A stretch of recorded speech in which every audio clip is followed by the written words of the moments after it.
Mga kaubayan, habang ako'y pauwi galing sa aking pasyente dito sa Palengking Luma, sa harapan ng Oksa, mga kaubayan, ayan po, sa pilahan ng ating mga kapatid na mga tricycle driver, ay nadaanan ko po ito, mga kaubayan, no? Napakarami po. Ang dami pong blue tar natin. Ayan, no? Pinakabakod nila. Ito lamang po ang nakita kong maraming blue tar natin, mga kaubayan.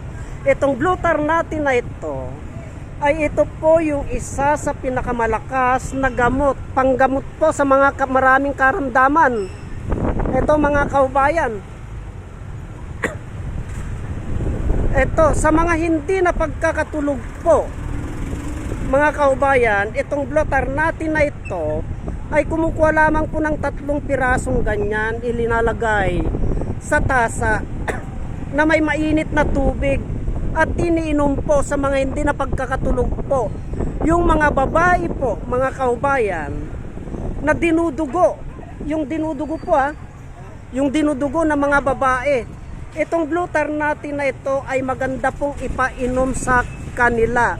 Marami pong karamdaman ang nakukuha nito. Yung mga sa insomniatic po, sa insomniatics, yung mga nawawala sa memorya, yung nagkukulang na po yung kanilang memorya, mga kaubayan, ay ito din po blue tar natin. Napakarami po, mga kaubayan, no? Manghingi po tayo, kukuha po tayo ng blue tar natin at i-actual live natin mamaya pag uwi po natin sa ating tahanan. Hanggang doon po yan, no? Mga kaubayan, itong blue tar natin na ito. Kaya wag po nating baliwalain ang kakayahan ng blue tar natin na yan, kasi napakarami pong karamdaman ang kaya niyang lunasan. Yan, hindi po pinapansin ng ating mga kaubayan itong blue tar natin sa ibang bansa po.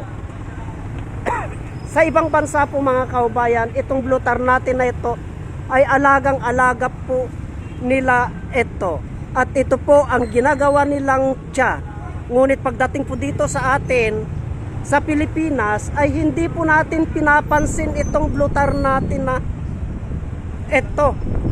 Samantalang nandito lamang po sa tabi-tabi, nagkalat lamang po, mga kaubayan.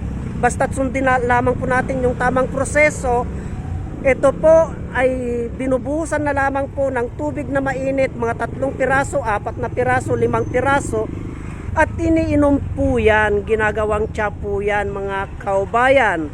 Ang mga karamdaman na nagagamot po nito, tandaan po natin, mga kaubayan, kung ikaw ay mahangin sa loob ng tiyan, yung bloated ka po, pag uminom ka po ito, ilalabas mo po yung masamang hangin na yon. Pag ikaw po, mga kaubayan, pag ang isang babae po ay dinudugo, walang tigil yung pagdurugo, itong blue tar natin na ito ay linalaga lamang po itong bulaklak niya at lagi pong pinapainom, mga kaubayan, para sa babaeng mga dinudugo po yan.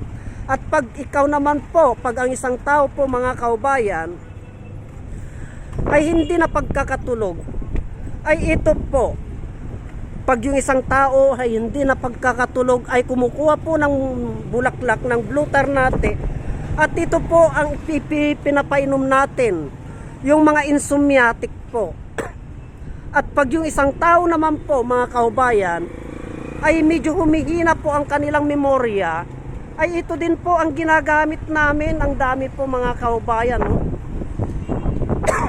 Ang dami po, nagkalat po. Kaya kukuha po tayo nito, mga kaubayan, at i-actual live natin mamaya pagdating po natin, pag-uwi ko po sa bahay. Antabayanan nyo po yung live nito mamayang alas 7 ng gabi. Basta tandaan po natin, mga kaubayan, pag nakakita po tayo ng blue tar natin, ay wag po nating baliwalain, sapagkat napakarami pong karamdaman ang kaya niyang lunasan, tulad ng aking sinabi po, mga kaubayan. Ito po, ang dami po, hindi po nila pinapansin, nandito lamang po yan sa harap ng Oksa, ng Olongapo Senior Citizen Office, sa gilid ng paradaan ng tricycle driver, mga kaubayan, dito sa Palengking Luma.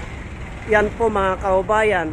Kaya wag po nating baliwalain ang kakayahan ng blue tar natin bilang panggamot sa karamdaman mga kaubayan. At kung nakakita kayo ng Blue Ternate na may bunga katulad po nito, may bunga, ay wag po kayong atubili na kumuha ng bunga nito at inyo pong itanim. Ito, sapagkat sisiguraduhin ko po sa inyo, hanggat may Blue Ternate po kayo, hanggat nagkakaapo po kayo, ay magagamit po ninyo yan. Kasi maraming karamdaman ang kaya niyang lunasan.